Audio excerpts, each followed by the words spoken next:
Ils aiment bien m'enregistrer. Je suis adhérent de l'UJFP, Union Juive Française pour la Paix. Et j'ai l'habitude de dire des choses énormes, extravagantes, horribles. On va mettre ça sur mon grand âge, hein, parce que je commence à un petit peu... voilà. Le 7 octobre, j'en ai parlé le premier jour. Le 7 octobre, il s'est passé un événement absolument extraordinaire. Mais en définitive, on ne sait pas quoi. On ne sait pas quoi parce que ou bien tout ce qu'on nous dit c'est faux, ou bien on s'est arrangé pour faire disparaître tous les témoins, en particulier les journalistes qui ont suivi de près les événements dès le départ. Et ces gens-là ont été tués, donc ils ne pourront pas témoigner. Les témoins, les otages qui ont été emmenés devraient pouvoir témoigner, mais il y en a qui meurent. Bon, pas de chance. Il est vrai que l'armée a fait quand même des dégâts dans la population, dans les kibboutz, en arrivant ensuite. Mais l'armée israélienne a décidé de ne pas enquêter, parce que ça dérange, hein, au point où on en est, ça sert à rien. De toute façon, celui qui a tué les témoins, bon, bah, c'est un malheureux accident. Donc voilà. Je voudrais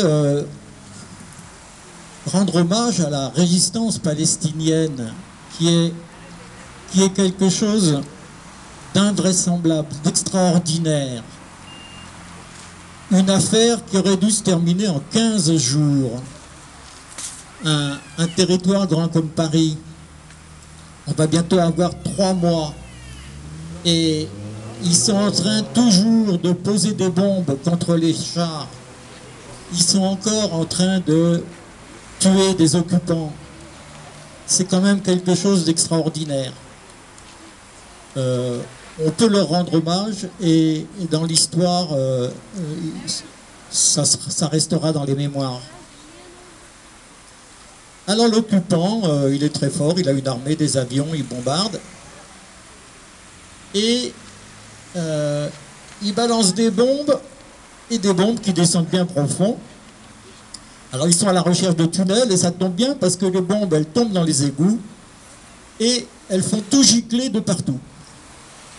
Alors dans les égouts, vous savez qu'il y a des choses bon, qu'on préfère pas voir à la surface du sol. Et il se trouve que tout ça gicle sur les murs de partout par terre. D'autre part, il n'y a plus d'eau pour faire circuler, il n'y a plus d'électricité, il faut des pompes pour que les égouts fonctionnent. Les égouts ne fonctionnent plus. Tout est pollué, tout est imbibé de microbes. D'autre part, les gens sont déplacés, on leur organise des camps de tentes, mais où est-ce qu'ils vont? Il se trouve que les gens, ils font caca une fois par jour, même quand ils ne mangent pas beaucoup. Il faut bien qu'ils aillent faire ça quelque part. Et ils font ça où ils peuvent. Autrement dit, tout Gaza baigne dans le caca aujourd'hui. J'espère que là, ils ont fait un bon enregistrement. Hein. Il n'y a pas que moi qui dis ça. Moi, je le dis, mais un enregistrement de merde. C'est que les pauvres Gazaouis n'ont ni vaccin, ni traitement, ni rien. Donc, leur corps réagit bien mieux. Ils ont une immunité naturelle qui est bien meilleure que celle des soldats israéliens qui sont vaccinés contre tout ce qui peut exister dans les pays industrialisés. Mais à Gaza, on a une situation un peu particulière et inattendue contre laquelle ils n'ont pas vacciné les gens parce qu'ils ne savaient pas qu'un jour il y aurait du caca partout dans les rues. Et on lit un truc. Les médias hébreux ont rapporté mardi qu'un soldat israélien était décédé des suites d'une infection fongique dans la glande de Gaza tandis qu'une dizaine d'autres soldats blessés souffraient de la même maladie. Le site d'information israélien Inet a indiqué qu'un soldat a subi de graves blessures sur le champ de bataille, puis des champignons résistants au traitement sont apparus sur son corps, sans préciser la date de son infection ni son type. Le site internet, qui est la version en ligne du journal Yediot Aharonot, ajoute: il a été transféré à l'hôpital Ashuta de Hazod, dans le sud, où les médecins ont essayé tous les traitements possibles, y compris des traitements expérimentaux en provenance de l'étranger. Vous voyez un peu, c'est chouette. La même source a ajouté que les médecins ont fait appel à des spécialistes autant qu'ils le pouvaient, et finalement le champignon a envahi les organes du corps du blessé, entraînant sa mort. Le champignon pourrait provenir d'un sol contaminé par des eaux usées. Un certain nombre de soldats sont revenus du champ de bataille infectés par des champignons et diverses infections. Une dizaine de soldats blessés ont été infectés par des champignons similaires, qui pourraient avoir été causés par la contamination du sol par les eaux usées, selon le même site internet.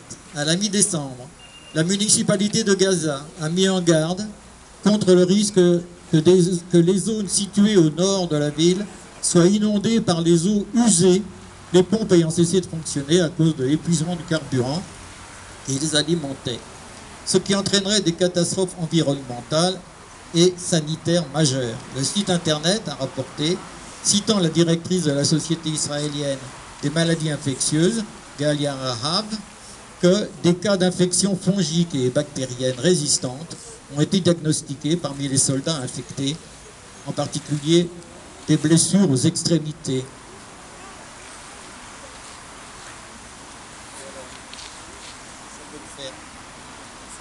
Donc, j'ai l'habitude de dire que Dieu est mort, parce que sinon il ne permettrait pas qu'on fasse de tels crimes, qu'on tue autant d'enfants, qu'on massacre autant de femmes. Mais son doigt a quand même désigné un coupable et l'a fait mourir dans des conditions atroces, comme quoi il y a peut-être encore un petit espoir.